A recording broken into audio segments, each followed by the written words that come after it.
Hello दोस्तों। NTA net के defence studies के मॉक टेस्ट संख्या 18 में आपका स्वागत है। इसी के साथ आज का मॉक टेस्ट शुरू करते हैं। प्रश्न संख्या 1। भारत और चीन के मध्य तनाव का सूत्रपात कब हुआ? ऑप्शन ए 1965 के बाद पाक युद्ध में।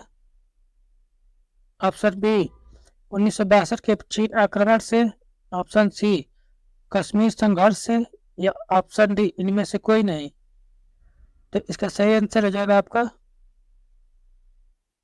भारत और चीन के मध्य तनाव का सूत्रपात कब से हुआ है। तो यह हुआ था आपका ऑप्शन बी 1962 चीन आक्रमण से हुआ है।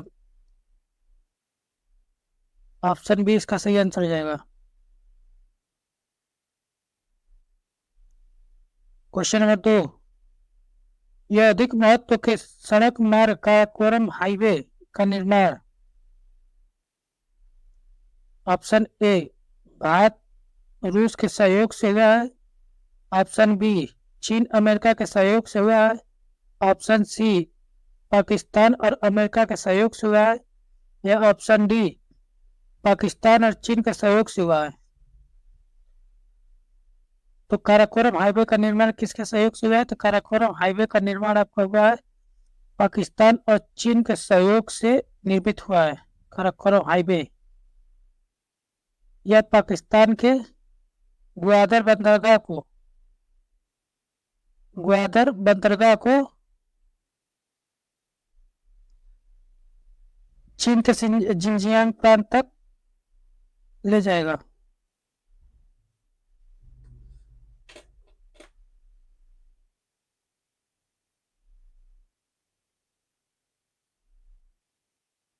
Question number 3।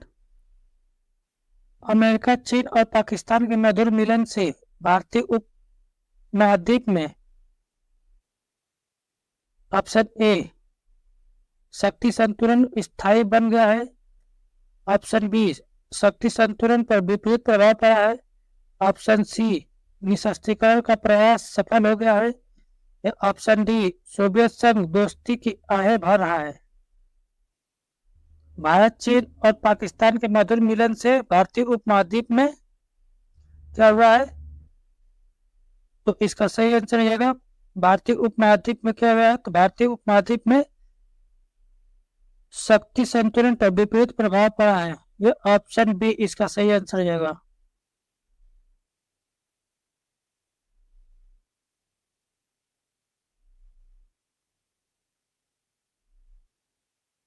Question number 4।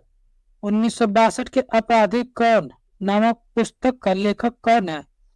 Option A Ashok Kumar Singh. Option B D K Palit. या option C D R Manekar. या ऑप्शन डी कुलदीप नैयर। तो इसका सही आंसर हो जाएगा आपका 1962 के अपराधी कौन पुस्तक के लेखक कौन है? तो यह है आपका option C D R Manekar की पुस्तक है। और इनकी एक और पुस्तक है, उस पुस्तक का नाम है 22 फेथफुल दिन। फेथफुल दिन यानी 22 फेथफुल दिन इनकी पुस्तक का नाम है।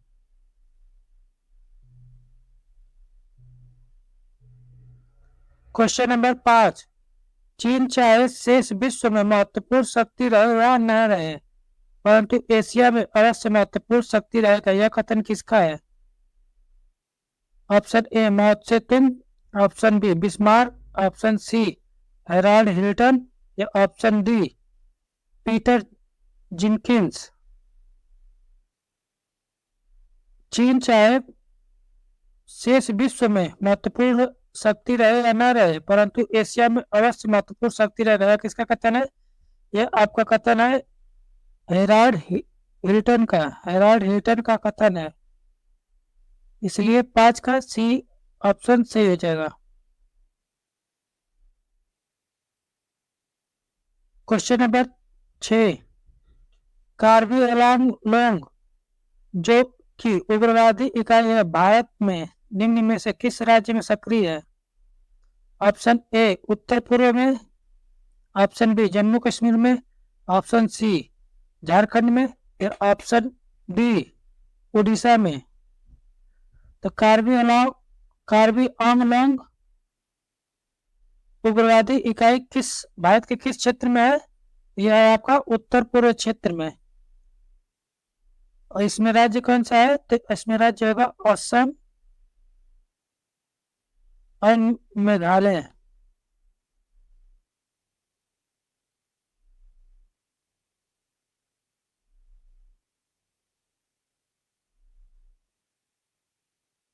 क्वेश्चन नंबर 7, निम्न में से किस देशों के बीच तीस्ता नदी विवाद है? Option A Nepal Bhutan, option B Pakistan और भारत, ऑप्शन सी भारत बांग्लादेश, या ऑप्शन डी भारत और चीन। तो तीस्ता नदी विवाद किसके साथ है भारत का? तो तीस्ता नदी विवाद है आपका भारत का विवाद है बांग्लादेश के साथ। तीस्ता नदी विवाद किसके साथ? भारत और बांग्लादेश के बीच तीस्ता नदी विवाद है, इसलिए 7 का ऑप्शन सी सही हो जाएगा आंसर।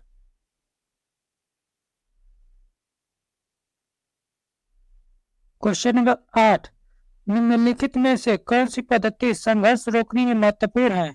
ऑप्शन ए सैन्य बलों में कमी, ऑप्शन बी संघर्ष विराम, ऑप्शन सी सीवीएम, या ऑप्शन डी फ्लैग मीटिंग। कौन सी पद्धति संघर्ष रोकने में महत्वपूर्ण है? तो संघर्ष रोकने में महत्वपूर्ण आपकी कौन सी पद्धति होती है? इसका सही आंसर है आपका विश्वास बहाली उपाय संघर्ष रोकने में महत्वपूर्ण होती है, इसी को सीबीएम कहते हैं। 8 का सी ऑप्शन सही हो जाएगा।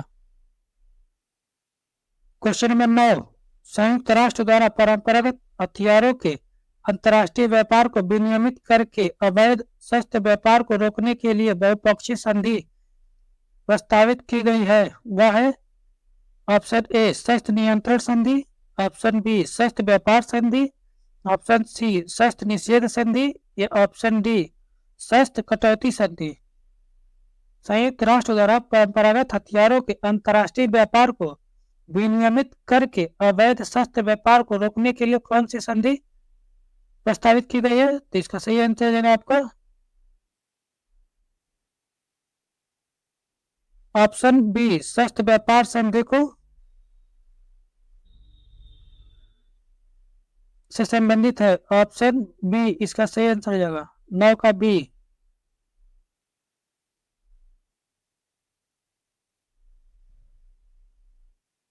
क्वेश्चन नंबर 10, भू राजनीति और भूगोल से संबंधों का स्ट्रैटेजी के माध्यम से जुड़ा हुआ विज्ञान है या संबंधित है।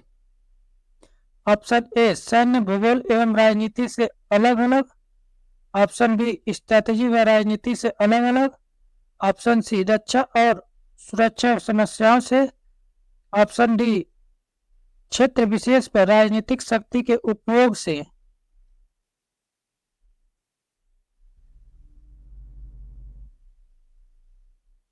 क्या कह रहा है? भू राजनीति और भूगोल के संबंधों का स्ट्रैटेजी के माध्यम से जुड़ा हुआ विज्ञान है या संबंधित है। तो इसका सही आंसर है जाना आपका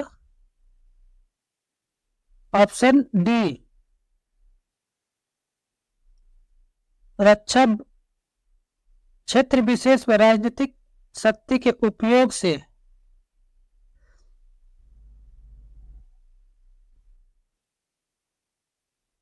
क्वेश्चन नंबर 11, निम्न अभिकथन ए और तर्क आर के लिए निम्न में से उचित कूट का चयन कीजिए। निम्न में से उचित कूट का चयन कीजिए। अभिकथन ए, भारतीय संविधान एक बृहद और विस्तृत दस्तावेज है जिसके अनुसार भारत का राष्ट्रपति सशस्त्र सेनाओं का उच्चतम सेना नायक होता है। यह बात तो सही है। संविधान के अनुसार सशस्त्र सेनाओं का सेनापति या सेना नायक किसे कहा जाता है? तो राष्ट्रपति होता है। तर्क आर क्या कह रहा है? तर्क आर, इसमें सैन्य असैन्य संबंधों के समस्त प्रावधान सम्मिलित हैं।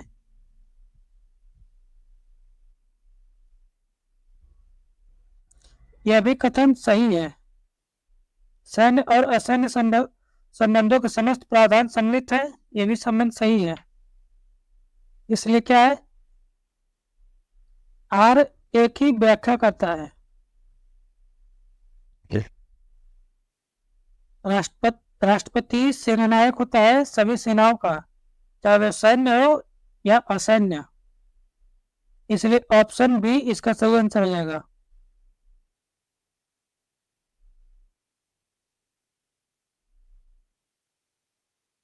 क्वेश्चन नंबर 12, सुरक्षा दुविधा का विश्लेषण करते हुए निम्नलिखित विचारकों में से किसने यह तर्क दिया कि अंतर्राष्ट्रीय संबंधों का मूल विषय विपत्ति नहीं अपितु त्रासदी है? Option A Bradley Queen, option B Robert Jervis, option C Barry vision या ऑप्शन डी मार्गेंथाउ। क्या कह रहा है क्वेश्चन कह रहा है कि अंतर्राष्ट्रीय संबंधों का मूल विषय विपत्ति नहीं अपितु त्रासदी है।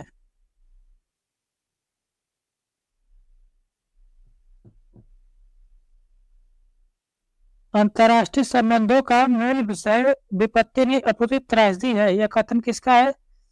तो यह किसने कहा था? यह आपके ऑप्शन बी इसका सही आंसर हो जाएगा। रॉबर्ट जार्विस ने कहा कि अंतर्राष्ट्रीय संबंधों का मूल विषय विपत्ति नहीं अपितु त्रासदी है।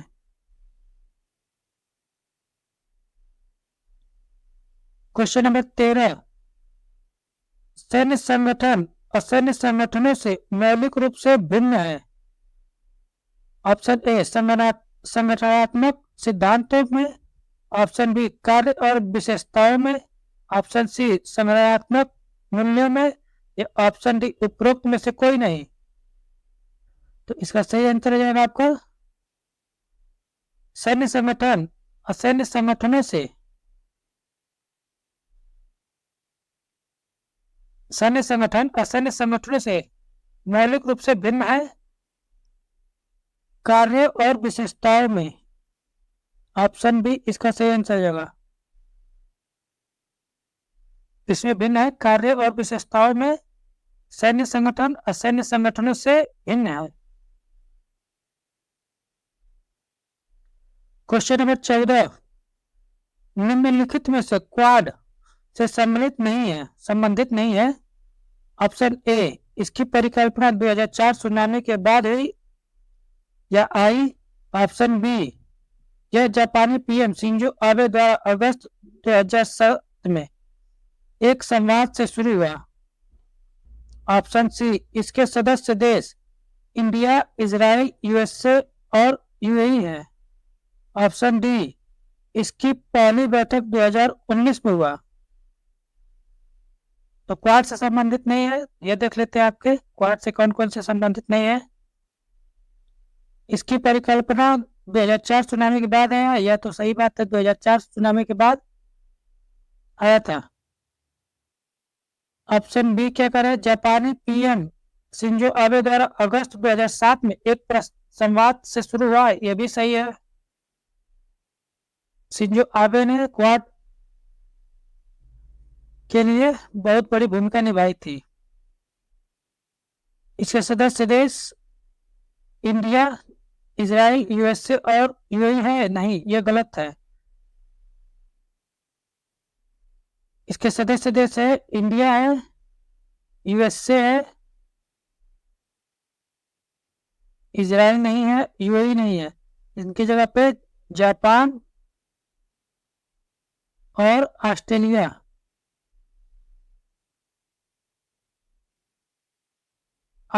है, क्वाड देश में सदस्य देश है। कौन कौन से? 4 देश है, इंडिया, अमेरिका, जापान और ऑस्ट्रेलिया। इसकी पहली बैठक 2019 में हुआ, तो यह भी सही है, इसकी पहली बैठक 2019 में हुआ। और क्वाड देश द्वारा कौन से में बहस किया जाता है? तो क्वाड देशों द्वारा मालाबार सैन्य अभ्यास किया जाता है? मालाबार सैन्य अभ्यास किया जाता है। मालाबार सैन्य अभ्यास को पहले कौन कौन से देश करते थे? मालाबार सैन्य अभ्यास को पहले इंडिया, जापान और यूएसए द्वारा किया जाता था। बाद में ऑस्ट्रेलिया को जोड़कर इसे क्वाड देशों का सैन्य अभ्यास घोषित कर दिया गया।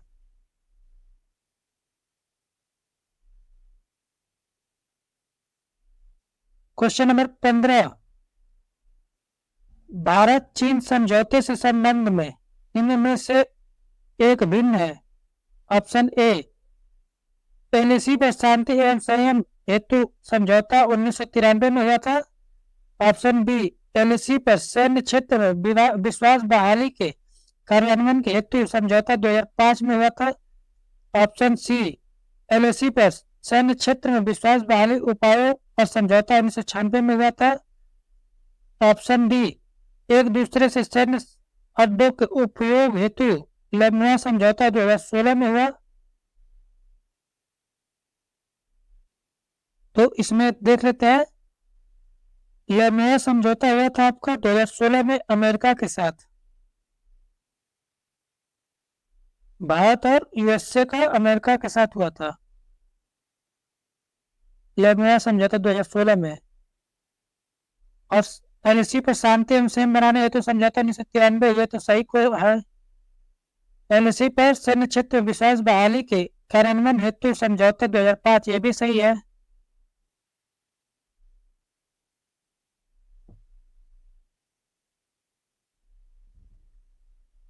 और तीसरा क्या कह रहा है, एलएसी पर सैन्य क्षेत्र में विश्वास बहाली उपायों पर समझौता 1996, ये भी सही है। इसलिए कौन सा एक भिन्न है? तो आपका आंसर डी हो जाएगा, इसका ऑप्शन डी सही हो जाएगा। ऑप्शन डी इन सभी समझौतों से भिन्न है, क्योंकि ये भारत और चीन के बीच न होकर भारत और अमेरिका के बीच लेबनान समझौता है। क्वेश्चन नंबर 16, दक्षिण एशिया में भारत का सबसे बड़ा व्यापारिक भागीदार देश निम्न में से है। Option A, Bangladesh. Option B, Nepal. Option C, Sri Lanka. या ऑप्शन डी, मालदीव। तो दक्षिण एशिया में भारत का सबसे बड़ा व्यापारिक भागीदार देश कौन सा है? यह है आपका option A, Bangladesh. Bangladesh. Option A, Bangladesh. Bangladesh Bharat का सबसे बड़ा व्यापारिक भागीदार है दक्षिण एशिया में।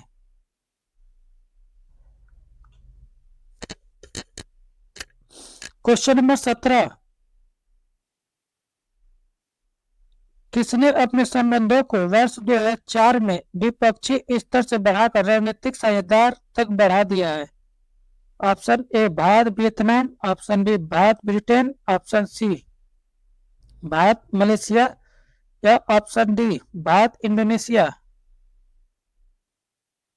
कौन सा देश है जो भारत के साथ अपने संबंधों को 2004 में द्विपक्षीय स्तर से बढ़ाकर रणनीतिक साझेदार तक बढ़ा दिया है? तो इसका सही आंसर हो जाएगा आपका ऑप्शन बी, ब्रिटेन। 2004 में द्विपक्षीय स्तर में बढ़ाकर रणनीतिक साझेदार तक बढ़ा दिया 2004 में। और भारत और वियतनाम के बारे में देख लिया, तो भारत और वियतनाम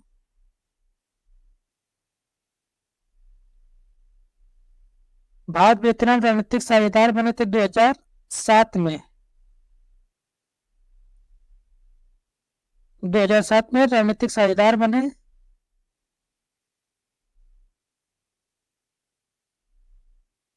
और 2016 में अपनी साझेदारी को बढ़ाकर व्यापक रणनीतिक साझेदार बन गए। व्यापक रणनीतिक साझेदार बन गए कब? 2016 में।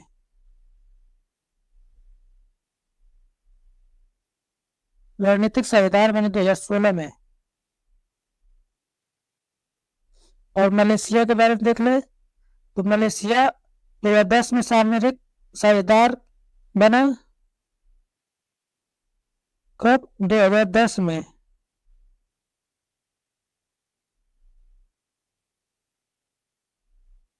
सामरिक साझेदार बना।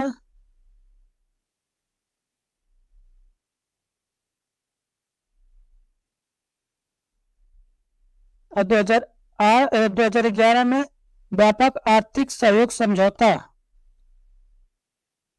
पर हस्ताक्षर होकर 2011 में।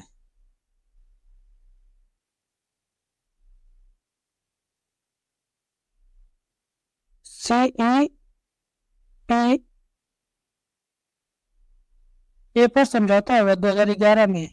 और 1993 में क्या था? रक्षा सहयोग पर समझौता हुआ था 1993 में। 1993 में रक्षा सहयोग पर समझौता हुआ था भारत और मलेशिया के बीच। इसमें रक्षा सहयोग पर समझौता हुआ था 1993 में। 2011 में क्या हुआ था? 2011 में था व्यापक आर्थिक सहयोग समझौता पर समझौता हुआ था 2011 में। और 2010 में भारत और मलेशिया के बीच सामरिक साझेदार बना। इंडोनेशिया के बारे में देख लें। भारत और इंडोनेशिया के बीच संबंध। तो भारत और इंडोनेशिया के बीच में संबंध क्या है? 2018 में व्यापक सामरिक साझेदार पर समझौता हुआ। कब? 2018 में भारत और इंडोनेशिया के बीच हुआ था व्यापक सामरिक साझेदार पर समझौता हुआ था। और यह सैन्य अभ्यास कौन कौन से करते हैं? यह सैन्य अभ्यास करते हैं आपके गरुड़ शक्ति और समुद्र शक्ति।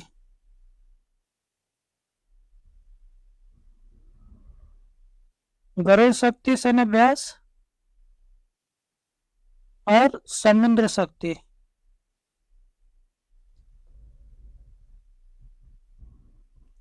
समुद्र शक्ति नाम के सैन्य अभ्यास भारत और इंडोनेशिया करते हैं।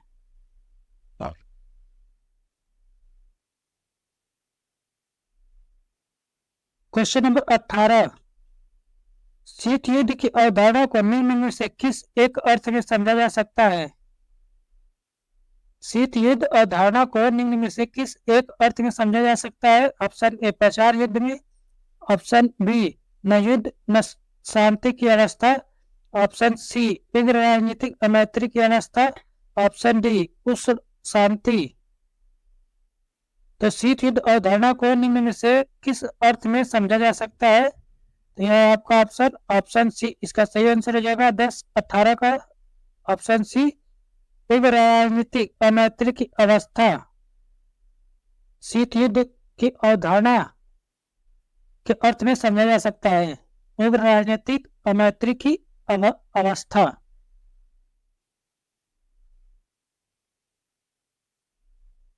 Question number 19।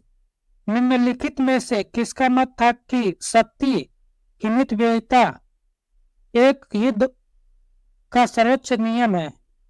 शक्ति की मितव्ययिता एक सफल युद्ध का सर्वोच्च नियम है।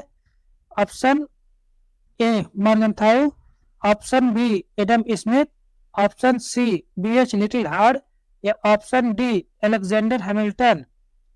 शक्ति की मितव्ययिता एक सफल युद्ध का सर्वोच्च नियम है, यह किसका कथन है? आपका ऑप्शन सी 19 का सी सही हो जाएगा आपका BH Liddell hard. BH Liddell hard का मत है कि शक्ति की मितव्ययिता एक सफल युद्ध का सर्वोच्च नियम है।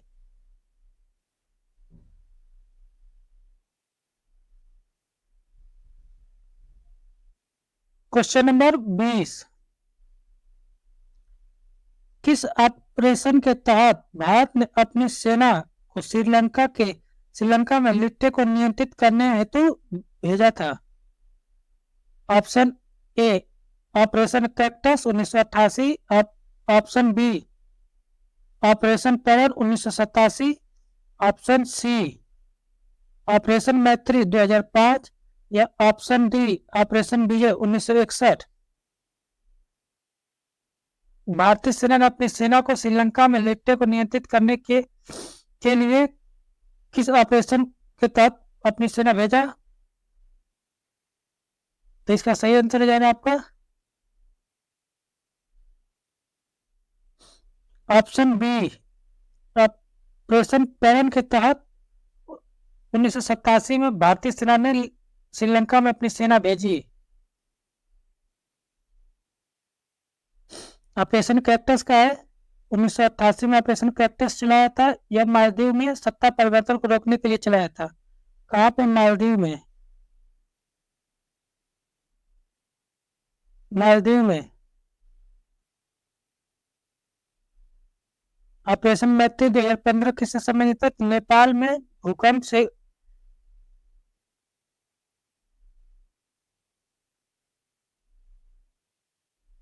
भूकंपग्रस्त नेपाल की सहायता के लिए 2015 में ऑपरेशन मैत्री चलाया। और ऑपरेशन विजय 1961 क्या है? तो गोवा का एकीकरण था। गोवा का एकीकरण के लिए चलाया गया था ऑपरेशन विजय।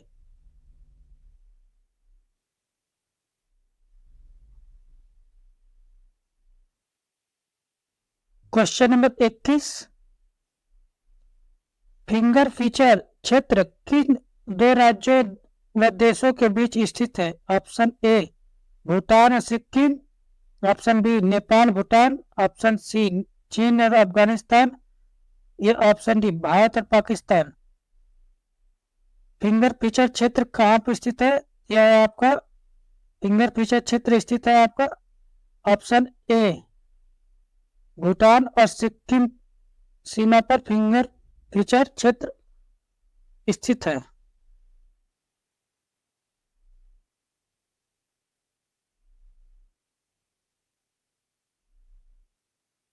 इसी के साथ आज का मॉक टेस्ट समाप्त हुआ। जय हिंद, जय भारत।